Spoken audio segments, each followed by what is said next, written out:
चला तर आज बनवून घेतली मस्त छान अशी फ्राय करून घेतली सोयाबीन वडी, जी की आज रोजच्या टिफिनवर तिला ती प्रचंड आवडते. तिच्यासोबत ते मलाही आवडते. तसं त्याच्यासोबत छान घेतले कांद्याची मिक्सरला काढून घेतली. याची डिटेल्स रेसिपी जी आहे मी माझ्या लॉंग व्हिडिओवर अपलोड केली आहे. छान अशी भाजी बनवून घेतली. छान तिला असं गोड गोड रेडी करून दिलं आहे. स्कूलसाठी जायची जी धावपळ असते ना, ती सगळं मम्मीला माहीतच असेल. कारण की इतकी सारी सकाळचा वेळ कसा जातो हा अजिबात कळत नाही. साईडला तर दूध गरम करून गार होण्यासाठी ठेवलं. सोबत तिथं सोयाबीनची वडी केली. सर्वात मोठं टास्क आहे मुलांना दूध देणं. तर ते सर्व त्याच्यापेक्षाही खूप मोठं काम असेल तर ती म्हणजेच पोनी घालणं. केस यासाठीच कट केले कारण की सकाळचा जो मॅनेजरना वेळ तो होत नव्हता अजिबात. त्याच्यावर म्हटलं चला थोडेसे केस जे आहेत ना आपण कट करूया.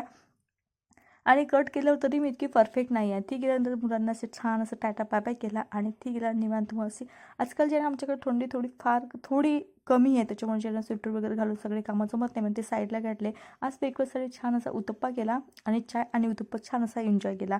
मला चायसोबत त्याच्यामध्ये टमाटर अजिबात आवडत नाही म्हणून टोमॅटो साईडला केला आणि मिरची छान चिली फ्लेक्स वगैरे टाकून जे आहे ना छानसा उत्तप्पा केला. ते आवरून घेतलं. हॉलमध्ये बरेचसा सोफ्याच्या मागे जो डस्ट होता तो म्हटलं चला आज तो क्लीन करूया. त्यामुळे तेच कामाला लागली होती. किचन म्हटलं आवडलं. लगेच मग आली हॉलमध्ये जे काही काम होतं ते करायला घेतलं.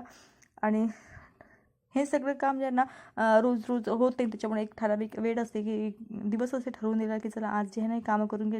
हाच दिवस होता. पण ते कामं करून घेतले. तर